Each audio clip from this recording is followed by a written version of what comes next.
Shalom sahabat Morning Grace, jumpa kembali kita dalam acara tayangan ini. Mari kita bersama-sama merenungkan firman Tuhan. Maka dari itu, mari kita bersatu dalam doa. Kita berdoa. Tuhan Yesus, hari ini dengan penuh sukacita kami datang pada Tuhan.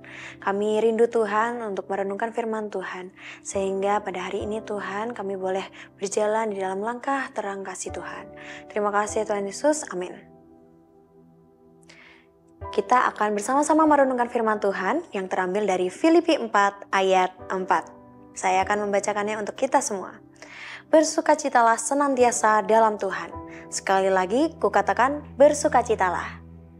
Bapak Ibu Saudara yang terkasih, seringkali kita bertanya di dalam ketika kita beribadah, ada sukacita? Kita seringkali menjawab dengan kata amin.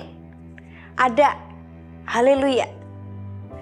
Namun Bapak Ibu Saudara, sukacita yang tertulis dalam Filipi 4 ayat 4 ini adalah sebuah paradoks. Dan ini adalah menarik, sebab Paulus menuliskan surat ini ketika ia berada dalam penjara. Artinya, secara fisik dan psikis, Paulus sebenarnya dalam tekanan.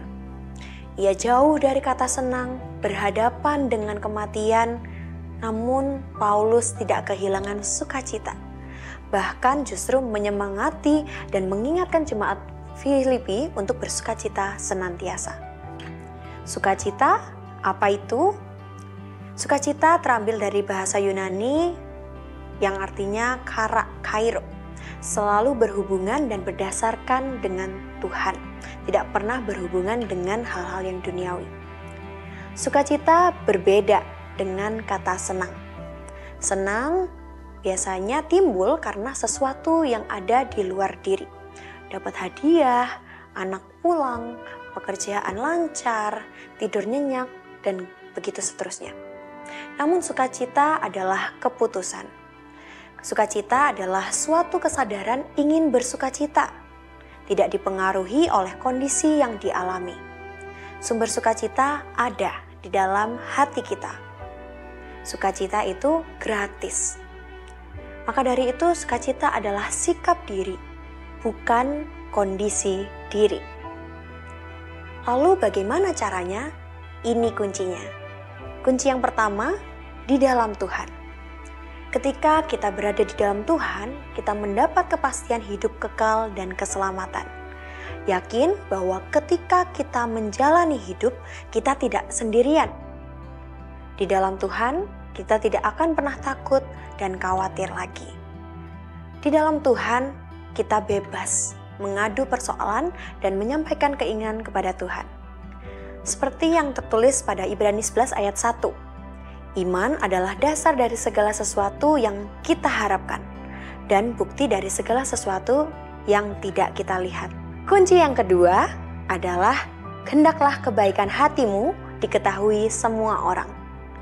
Sukacita erat kaitannya dengan kebaikan hati.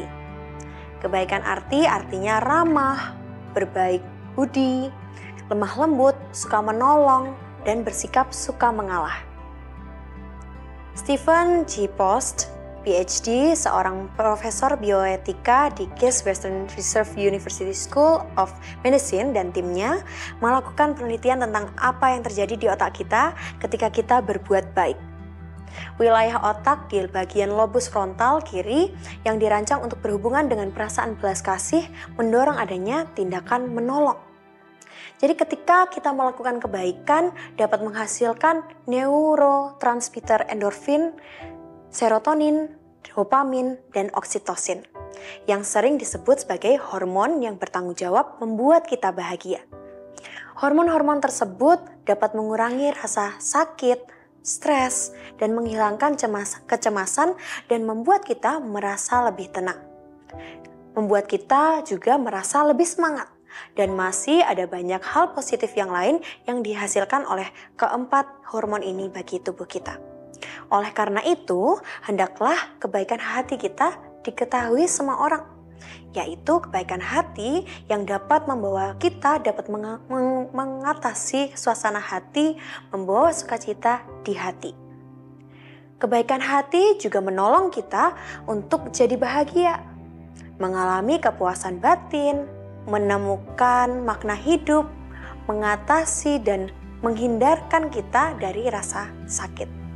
Untuk diri sendiri saja ada banyak sekali manfaatnya, apalagi untuk orang lain. Tapi kok kayaknya sulit banget ya. Bagaimana kita memulainya supaya kita bisa bersukacita?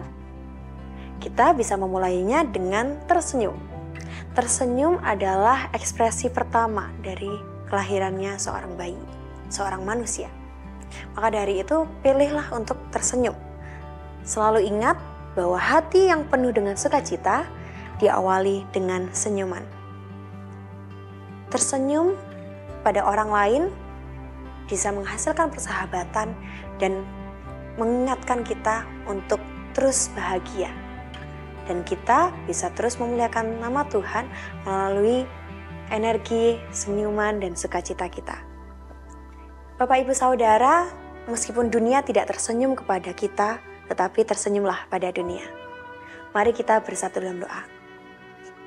Hari ini Tuhan, kami diingatkan bahwa melalui Roh-Mu, melalui Tuhan, kami boleh beroleh sukacita di dalam diri kami.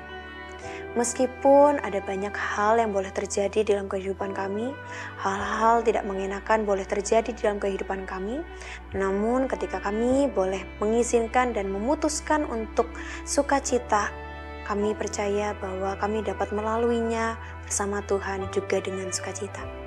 Terima kasih ya Tuhan, kiranya Engkau boleh tolong dan bantu kami. Saat ini Tuhan, kami serahkan kehidupan kami ke dalam tangan pengasihan-Mu. Di dalam Kristus kami berdoa. Amin.